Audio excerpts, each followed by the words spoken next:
अस्सलाम वालेकुम दोस्तों जॾहिं उस्ताद जलाल चांडियो यख़्तारे चपड़ी ते ॻाईंदो हो त हर कंहिं इंसान जी जेके सिंध में ॿाराड़ी में शहरनि में जेके बि माण्हू उस्ताद जलाल चांडियो जो कलाम ॿुधंदा त उन्हनि जी इहा चाहत हूंदी ऐं उन्हनि जी ख़्वाहिश हूंदी त असां बि उस्ताद जलाल चांडियो वांगुरु खड़ताल ऐं चपड़ी झली करे पोइ ॻायूं ऐं असां बि ईअं ई मशहूरु थियूं।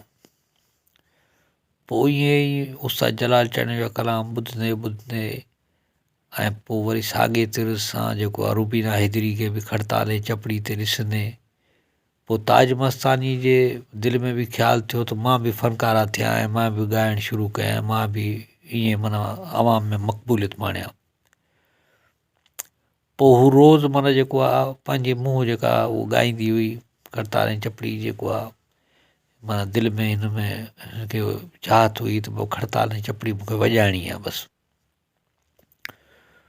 पोइ उस्ताद जलाल चांडियो जा जॾहिं कलाम ॿुधंदा हुआ ऐं ॿियनि फ़नकारनि जा जेके खड़ताल ऐं चपड़ी ते ॻाईंदा हुआ, जीअं उन वक़्तु ढोल फ़क़ीर बि जेको हो उहो खड़ताल ऐं चपड़ी ते जेको माना ॻाईंदो हो। ढोल फ़क़ीर बि तमामु मशहूरु फ़नकार हो।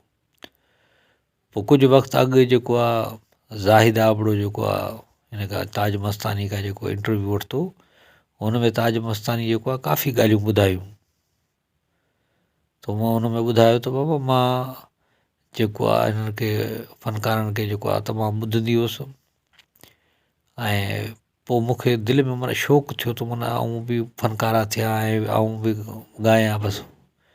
पोइ घर वारनि बि जेका मदद कई मुंहिंजी हौसला अफ़ज़ाई कई, पोइ मुंहिंजो दिलि वधी वियो त मां माना हाणे फ़नकार थियुसि ऐं ॻाईंदुसि। पोइ मुंहिंजी दिली ख़्वाहिश हुई त माना मां जेको आहे उस्ताद जलाल चांडियो जी जेका माना उहा शागिर्दियाणी थियां ऐं उस्ताद जलाल चांडियो खां माना कलाम सिखां ऐं उस्ताद जलाल चांडियो खां गुरु सिखां ऐं फ़न सिखां। छो जो उस्ताद जलाल चांडियो तमामु घणो मशहूरु फ़नकार हो दोस्तो। ईअं माना हर जेके बि माण्हू हूंदा जेके सिंध में हुननि जी इहा दिली ख़्वाहिश हूंदी त माना उस्ताद जलाल चांडियो जा जेके शागिर्द थियूं। पोइ उस्ताद जलाल चांडियो जी शागिर्दी जे हासिला लाइ माना जेको आहे उन्हनि खे वॾा सफ़र करणा पवंदा ऐं उस्ताद जलाल चांडियो जे ॻोठ ताईं वञिणो पवंदो हो। ईअं काफ़ी फ़नकार थिया उस्ताद जलाल चांडियो जी माना शागिर्दी में आया। हाणे जेका ताज मस्तानी जेका हुई हाणे हुनखे बि इहा माना शौक़ु पैदा थियो दिलि में ऐं हू पंहिंजे मुंहुं पे ॻाईंदी हुई, पंहिंजे मुंहुं पे फ़न जो मुज़ाहिरो कंदी हुई। ऐं अॼु जेको आहे ताज मस्तानी जेका सिंध जी तमामु सुरीली फ़नकार आहे, तमामु बहितरीनु ॻाइणी आहे। खड़ताल ऐं चपड़ी ते तमामु बहितरीनु कलाम ॻाए थी ऐं महफ़िल खे झुमाए छॾे थी।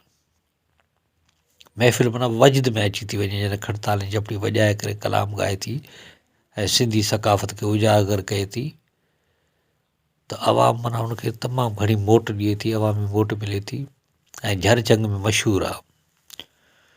पोइ ज़ाहिद आबड़ो हुन खां पुछा कयो त बाबा जॾहिं तव्हां मशहूरु थी विया पोइ तव्हां जलाल चांडियो जी कापी छो कई?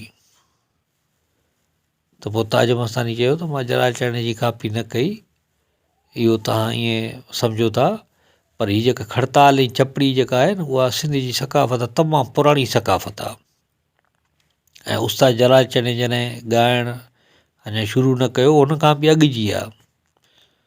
तॾहिं जेके सूफ़ी हूंदा, जेके सूफ़ी फ़नकार हूंदा दरगाहनि ते खड़ताल ऐं चपड़ी वॼाए करे ॻाईंदा हुआ, मेख़ाननि ते मकाननि ते माना इहो राॻु हलंदो हो ऐं खड़ताल चपड़ी खे वॼाए करे माना आवाम में मक़बूल थींदा हुआ, तमामु आवाम चाहींदी हुई, तमामु माण्हू ईंदा हुआ। पोइ इहो फ़न त माना पुराणो हूंदो हो। तव्हां कीअं चयो त मां माना जलाल चांडियो जी कापी कई आहे। हा, जलाल चांडियो जेको आहे इहा ॻाल्हि मञिजे थी त माना जलाल चांडियो जेको आहे हिन जेको आहे खड़ताल ऐं चपड़ी में जेका जिदत आंदी हुननि माना खड़ताल चपड़ी खे जेको आहे मेख़ाननि मकाननि दरगाहनि खां कढी करे आम जेको आहे महफ़िलनि में आंदो ऐं शहर में आंदो, ॿाराड़ी में आंदो, माना फ़न में आंदई, मौसीक़ी में आंदई ऐं सिंधी कल्चर जो जेको माना इहो शान वधाए छॾियो ऐं इन खे जेको सिंधी कल्चर जो जेको आहे साज़ जेको माना जो दर्जो ॾियारियईं, मां इहो सम्झां थी। पोइ जेको आहे उन पुछियो, ज़ाहिद आबड़ो जेको आहे हुन खां पुछा कई त भला इहो तव्हां फ़न जेको आहे तव्हांजो उस्तादु केरु हो ऐं तव्हां शागिर्दी कंहिंखां सिखी, ऐं उस्ताद जलाल चंद खां बि तव्हां मुतासिर हुआ या न हुआ। पोइ ईअं पुछा कयूं हुन खां, ताज मस्तानी खां। त पोइ ताज मस्तानी ॿुधायो त बाबा मूंखे जेको आहे उस्ताद जलाल चंद जो माना शागिर्दु थियण जो ॾाढो शौक़ु हो। पोइ इन सिलसिले में जेको आहे जेको मुंहिंजो पीउ जेको आहे उहो उस्ताद जलाल चंद सां मुलाक़ात करण लाइ वियो।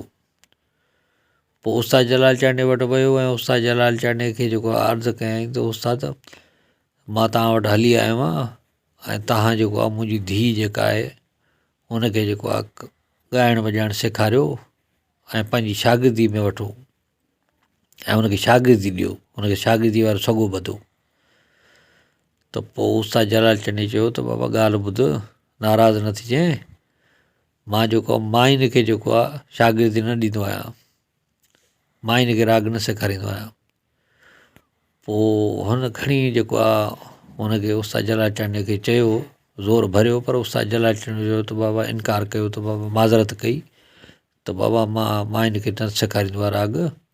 हाणे बाक़ी इहो आहे जो तोखे मां हिकिड़े हमरा जो ॾसु ॾियां थो, तूं हुन वटि वञु, पोइ मां बि हुनखे तुंहिंजी पारत कंदुसि ऐं तुंहिंजो कमु थी वेंदो।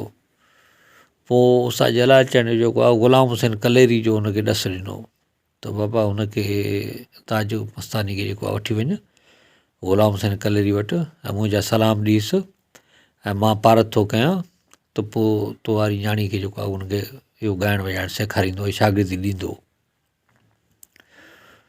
पोइ ताज मस्तानी जेका वई ग़ुलाम हुसैन कलेरी वटि, पोइ हुन जेका हुनखे सिख्या ॾिनी ऐं हुनखे कला सेखारी ऐं राग सेखारियो, पोइ मशहूरु थी वई। हाणे अॼु केरु फ़नकार मञे या न मञे उहा उनजी मर्ज़ी आहे, पर इहो जेको फ़न जेको आहे इहो राग जेको आहे उहो उस्ताद जलाल चंद जी माना जेका इहा राग जी जेका ॻाइण जो अंदाज़ ऐं इहो आहे अलामत जेको आहे जिथे बि वेंदो त माना माण्हू ईअं ई चवंदा बाबा उस्ताद जलाल चंद जो माना स्टाइल आहे। पोइ जेको ताज मस्तानी ॿुधायो त बाबा खड़ताल चपड़ी जेको आहे इहो वॼाइण जेको आहे इहो अंदाज़ जेको आहे इहो हिकिड़ो सिंधी अंदाज़ आहे ऐं सिंधी अंदाज़ खे कापी करण वारो त माना अगरि कापी नथो करे त माना उहो सिंधी थी नथो सघे। हुन माना लिकियल अंदाज़ में ॿुधायो त माना इहो जलाल चंद खे असां कापी कयूं था ऐं उस्ताद जलाल चंद जी मोहबत आहे इहा ऐं उस्ताद जलाल चंद जी असां इज़त था कयूं। उस्ताद जलाल चंद जेको फ़न जो बादशाह हो, फ़न जो शहनशाह फ़नकार हो, बबरशेर फ़नकार हो ऐं उस्ताद जलाल चंद खे ॾिसी करे केतिरा ई फ़नकार पैदा थिया उन स्टाइल में ॻाइण वारा, उन स्टाइल में माना अंदाज़ में ॻाइण वॼाइण वारा ऐं फ़न जो मुज़ाहिरो करण वारा। ऐं उस्ताद जलाल चंद जो बि जेको आहे कई दफ़ा जेको आहे घणे दफ़ा महफ़िलनि में बीठे ॻायो। हाणे ताज मस्तानी चयो त मां रुॻो बीठे ॻाईंदी आहियां, उस्ताद जलाल चंद जेको वेठे ॻाईंदो, पर ईअं न आहे। उस्ताद जलाल चंद जो कई महफ़िलूं जेके न उहे बीठे बि ॻाईंदो। ख़ासि तौर ते उस्ताद जलाल चंद जा तव्हां पुराणो रिकॉर्ड ॾिसंदो जेको बिरशाह में मेलो थियो त उन में बि उस्ताद जलाल चंद माना कई जेके न कलाम जेके न उहे बीठे ॻाया आहिनि ऐं काफ़ी जॻहियुनि ते उस्ताद जलाल चंद बीठे ॻाया आहिनि।